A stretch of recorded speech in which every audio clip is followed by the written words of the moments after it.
नमस्कार, NDTV India पर आपका स्वागत है। मैं हूं मनोरंजन भारती। आज हम बात करेंगे एक ऐसी शख्सियत से जिन्होंने एक किताब लिखी है। वो किताब जिसका नाम है खाकी इन डस्ट स्टॉर्म। और आपको बता दूं, ये किताब इसलिए काफ़ी महत्वपूर्ण हो जाता है कि इस किताब में दो ऐसी बड़ी घटनाओं का जिक्र है जिसने भारतीय राजनीति की दिशा ही बदल दी। जी हाँ, ये दो घटनाएं हैं, इंदिरा गांधी की हत्या और राजीव गांधी की हत्या। और इन दोनों घटनाओं को जिसने कि भारतीय राजनीति का पूरा परिप्रेक्ष्य बदल दिया, उसको लिखा है एक पुलिस अफसर ने अपने नजरिए से। तो सोचिए, दो बड़ी राजनीतिक घटना और नजरिया एक पुलिस अफसर का। और इसलिए हम सीधे चल सकते हैं अमोद कंठ साहब के पास, जिन्होंने ये किताब लिखी है। आपका बहुत बहुत शुक्रिया सर, आपने वक्त निकाला एनडीटीवी से बातचीत करने के लिए। मेरा सबसे पहला सवाल ये है कि दो बड़ी घटनाएं को आपने इन्वेस्टिगेट किया है, दोनों में कठिन कौन सा था? ऐसा है कि ये जो दो घटनाएं हैं 1984 के दंगे की बात, उससे पहले इंदिरा गांधी की हत्या, और इंदिरा गांधी की हत्या के पहले ऑपरेशन ब्लू स्टार, और ऑपरेशन ब्लू स्टार के पहले बहुत सारी बातें। तो इस किताब में मैंने 1984 की हत्या, 1984 का जो कांड हुआ, एक भयानक प्रोग्राम हुआ, एक जो नरसंहार हुआ, उसकी मैंने बहुत विस्तार से चर्चा की है। और उसके बाद जो ट्रांजिस्टर बॉम्ब ब्लास्ट केसेस हुए 1985 में, और जिसमें कि कोई 85 लोग मारे गए, जो उस समय तक की सबसे बड़ी घटना थी। उससे बड़ा कोई आतंकवादी घटना हुई नहीं उस जमाने में। और उसके बाद फिर ललित माकन की हत्या हुई, अर्जुन दास जो बहुत गांधी परिवार से करीब थे, उनकी हत्या हुई। और उसके बाद जनरल एस वैद्या, जिन्होंने ऑपरेशन ब्लू स्टार को लीड किया था, उनकी हत्या हुई। तो ये तमाम सिलसिले चलते रहे। और फिर उसके बाद इसी चेन में, इसी कड़ी में आपको पता होगा कि ग्रेटर कैलाश में और फिर सीआर पार्क में, दिल्ली के अलग अलग हिस्सों में बहुत सारे नरसंहार हुए, जिसमें एक सुरजीत सिंह पेंटा नाम का एक लड़का था जो कि हरजिंदर सिंह जिंदा से कनेक्टेड था। और हरजिंदर सिंह जिंदा उसमें सारी चीज में शामिल था, एक बड़े टेररिस्ट के तौर पर उस जमाने में था। तो ये एक बहुत बड़ा एक चेन है। इस पूरे चेन की इन्वेस्टिगेशन मैंने की थी। मैं पहले deputy commissioner police central Delhi था, जबकि 84 एक्ट्स हुए, और उसके बाद मैं डीसीपी क्राइम रहा कोई 5 साल तक। इसके बाद मैं चला गया सीबीआई में गया, कुछ समय तक मैं रहा होम मिनिस्ट्री में, फिर सीबीआई में गया। सीबीआई में पहुंचने के बाद ही, चूंकि मेरा ये बैकग्राउंड था और मैंने तमाम टेररिस्ट केसेस की इन्वेस्टिगेशन की थी, लिहाजा सीबीआई में जो हमारे डायरेक्टर थे विजय करण, जो पहले दिल्ली पुलिस के कमिश्नर पुलिस भी थे, उन्होंने मुझे सौंप दिया राजीव गांधी। इस राजीव गांधी इन्वेस्टिगेशन में मैं डीआईजी उस पर बाद में आएंगे सर। उस पर बाद में आएंगे राजीव गांधी के उस पर। मैं जब ये किताब पढ़ रहा था तो मुझे लगा कि मैं कोई पुलिस डायरी, कोई आपकी डायरी पढ़ रहा हूँ। इतने अच्छे ढंग से लिखा है आपने। और पढ़ते हुए मुझे ये एहसास हुआ कि 1984 का जो दंगा हुआ था, उसकी पृष्ठभूमि बहुत पहले से तैयार हो चुकी थी। आपने सही कहा कि 1984 के दंगे को लोग अलग से देखते हैं। मैंने ऐसा नहीं देखा है, क्योंकि मैं उस जमाने में दिल्ली में डिप्टी कमिश्नर पुलिस था। आपको मालूम है, मैं डीसीपी, एडिशनल डीसीपी साउथ था, उसके बाद वेस्ट में गया, फिर सेंट्रल दिल्ली में आया। जब मैं सेंट्रल दिल्ली में था उस समय वो सबसे सेंसिटिव इलाका था, और वेस्ट भी काफी सेंसिटिव इलाका था। तो घटना चक्र चल रहे थे बहुत सारे। उस समय पॉलिटिकल असैसिनेशंस पहले भी हो चुके थे, और एक कॉन्फ्लिक्ट चल रहा था, एक अजीब सी परेशानियां झलक रही थी, और हम लोग उसको फेस कर रहे थे। तो उसके पूरे प्रोसेस में दिल्ली करीब करीब पंजाब के समान हो गया था। और मुझे याद है कि जो संत भिंडा वाले वो भी दिल्ली आए। उनके आने के बाद जो है बहुत सारी बातें हुई उनके साथ, जो बहुत सारे लोग घूम रहे थे। उस समय मैं डीसीपी वेस्ट था, जिस समय कि ये तिहाड़ जेल में अंदर जाना चाहते थे। आपने बहुत ग्राफिक, आपने पूरा जो डिस्क्रिप्शन दिया है वो पढ़ के लगता है कि मतलब पुलिस भी कितना नर्वस थी कि भिंडर वाले को तिहाड़ जेल जाना है, उस दरवाजे से अंदर घुसना होगा। लेकिन एक चीज की ओर आपका ध्यान आकर्षित करना चाहूंगा। आपने एक जगह लिखा है कि जब दंगे शुरू हुए तो नारायणा से शुरू हुए, जो कि एक बिजनेस हब था, और दिल्ली पुलिस को काफी आश्चर्य हुआ कि इस इलाके से ये दंगे क्यों भड़के हैं। इसका क्या कारण हो सकता है? नहीं, देखिए, जहाँ पे कुछ कुछ इलाके, ऐसा नहीं कि सिर्फ नारायणा, वैसे सच पूछे तो जो बहादुर शाह जफर मार्ग है, जहाँ पे फ्लीट स्ट्रीट है, वहां पे हलचल मचनी शुरू हो गई थी। जो मैंने बयान किया है इसके अंदर कि कैसे सुबह 9:30 बजे मैं दफ्तर के लिए निकल रहा था, मेरी पत्नी मेरे साथ थी। वायरलेस ऑपरेटर ने कहा कि वहां पे मैडम को किसी ने गोली मार दी, और मुझे लगा कि शायद पुलिस वालों ने मारी होगी। एक अजीब सी बात थी।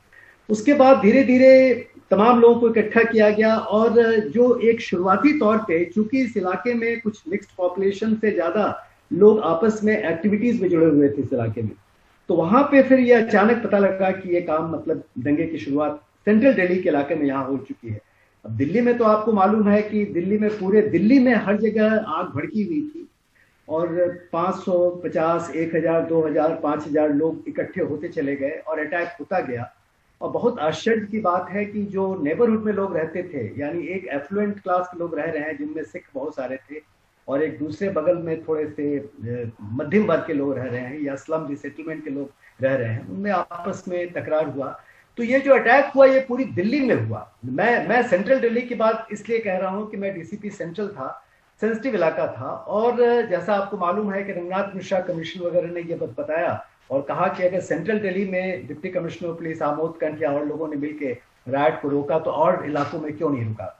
और आपको मालूम होगा कि 3000 लोग जो मारे गए पूरे दिल्ली में उस समय जो हमारे डिस्ट्रिक्ट में करीब करीब 40 के आसपास ही लोगों की मौत हुई थी, जिनमें हिंदू और सिख बराबर बराबर के थे। जो इंजर्ड लोग हुए उनमें बराबर बराबर के थे। इसका मतलब है कि हम लोगों ने कोई 1000 लोगों को अरेस्ट किया, और कम से कम उसमें 450-500 लोग ऐसे थे। एक जगह दंगा रोकने के लिए सर आपको गोली भी चलानी पड़ी थी। एक जगह नहीं, बहुत सारी जगहों पे हम लोगों ने बहुत सारी जगहों पे गोली चलाई, और उनमें एक जगह है जहां पे पहाड़गंज में एक खास ढंग का हादसा हुआ था, जिसमें कि आदमी का एक ऑफिसर मर गया, मैं बच गया उसमें, और बाद में जाके गैलेंट्री अवार्ड मिला मुझे इस पर्टिकुलर घटना के लिए, जो आदमी कंट्रोल्ड एक घटना थी। लेकिन इसके अलावा जो, जहां तक दंगे में फायरिंग की बात हो और दंगे के दौरान जो लाठीचार्ज किए गए, सैकड़ों जगह पे हम लोगों ने किया, सैकड़ों जगहों पे किया। और यही कारण है कि आपने देखा होगा कि राइट्स को हम कंट्रोल कर पाए। जैसे एक टायर मार्केट की घटना मैंने लिखी है कि टायर मार्केट में आपको मालूम है कि जो सिख हमारे दोस्त थे, भाई थे, उनको गले में टायर लगा के लोगों ने आग लगाया था। और टायर मार्केट में, जहां सबसे बड़ी टायर मार्केट दिल्ली की है, वहां मैं खुद मौजूद था, वहां हजारों की भीड़ थी, और हम लोगों ने उनको रोका, और कोशिश ही नहीं किया बल्कि सफल हुए इस बात में कि इन टायर का इस्तेमाल सिखों के ऊपर नहीं हुआ। तो ये तमाम बातें थी। तो ये 84 राइट्स का जो ये पूरा घटना चक्र है वो हमारी किताब की शुरुआत है, और इसके बाद जो तमाम घटना चक्र होती रही, जो मैंने बताया, जो पॉलिटिकल असैसिनेशंस हुए या बॉम्ब ब्लास्ट हुए या फिर बहुत सारे मैसेकर्स हुए लोगों के, वो तमाम बातों की मैंने चर्चा की है, और आप पढ़ेंगे तो जानेंगे। जरूर बहुत ही रोचक किताब। एक सवाल है कि आपकी किताब में 2 प्रधानमंत्रियों की शहादत, हत्या, जो भी कह लीजिए आप, उसका जिक्र है, लेकिन दोनों का पैटर्न बहुत अलग है। एक प्रधानमंत्री की हत्या होती है तो दिल्ली में राइट्स हो जाते हैं, एक सिख कम्युनिटी के खिलाफ लोगों का गुस्सा भड़कता है। दूसरे प्रधानमंत्री की हत्या तमिलनाडु में होती है, लेकिन तमिलियन लोगों के खिलाफ गुस्सा नहीं आता है। इसकी क्या वजह मानते हैं आप?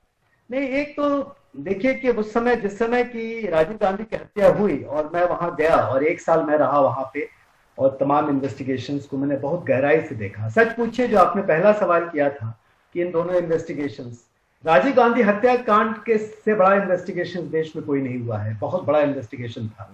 महात्मा गांधी की हत्या हुई, आदमी पकड़ा गया, इंदिरा गांधी की हत्या हुई, आदमी पकड़ा गया, लेकिन इसमें एक बहुत बड़ी कॉन्स्पिरेसी थी, और बहुत बड़ा एक लोगों की मानसिकता जुड़ी हुई थी। मानसिकता की बात आप कर रहे हैं कि ये सही है कि तमिलनाडु या उस इलाके में उस समय एलटीटी के लोग एक ढंग से पॉपुलर थे, एलटीटी सिंपैथाइजर बहुत ज्यादा थे। बल्कि जो प्रभाकरन जिसने ऑर्डर किया, और शिवरासन वन आइड जैक जिसने इस हत्या को एक अंजाम दिया, ये लोग आया करते थे। इनकी बहुत बड़ी संख्या में तमिल पॉपुलेशन के बीच ये घुसे हुए थे, और इनको पूरी सिंपैथी थी। जब सिंपैथी थी तमिल पॉपुलेशन की, तो उनके खिलाफ कुछ होने वाली बात नहीं थी, और इसलिए ये दोनों हत्या का जो रिएक्शन हुआ, जो आप कह रहे हैं, ये रिएक्शन एकदम अलग था। लेकिन ये सही है कि इसको बहुत सीरियसली लिया गया, इस हत्याकांड को, राजीव गांधी हत्याकांड को, चूंकि एक कोलैप्स माना गया, एक लॉ एंड ऑर्डर का कोलैप्स माना गया कि राजीव गांधी की हत्या जो है वहां पे एक मतलब इलेक्शन के दौरान, और एक ऐसे व्यक्ति की हत्या जो प्रधानमंत्री रह चुका था, और ये करीब करीब ये निश्चित था कि वो अगला प्रधानमंत्री होने जा रहा है। तो इसका पूरा असर था, लेकिन लोगों के रिएक्शन दोनों में अलग थे, जो आप देख सकते हैं। एक अंतिम सा सवाल है सर ये पहली किताब है। मैं उम्मीद करूंगा कि इसके और भी जो है और भी किताब आएंगे, शायद आप लिख रहे होंगे। नहीं, ऐसा है कि मनोरंजन ये ब्लूमसबरी ने इस किताब को छापा है। उन्होंने 3 किताब की हमसे कॉन्ट्रैक्ट की है। अगली किताब शायद ज्यादा रोचक हो, बहुत ज्यादा या इसके मुताबिक ही हो। Jessica Lal case, BMW case, Charles Sobhraj case, ये तमाम मेरे ही केसेस हैं। मैं जब CBI में गया तो ये फेमस जैन हवाला केस मेरे पास था, हर्षद मेहता के बैंक स्कैम दिल्ली के केसेस मेरे पास थे, राजीव गांधी केस भी था। तो ये तमाम केसेस को कवर करना है। लेकिन इससे अधिक महत्वपूर्ण एक बात मैं कहना चाहूंगा कि भारतवर्ष के क्रिमिनल जस्टिस सिस्टम को मैंने बहुत गहराई से जानने की कोशिश की है, लोगों को दिखाने और बताने की कोशिश की है इन तमाम केसेस के माध्यम से।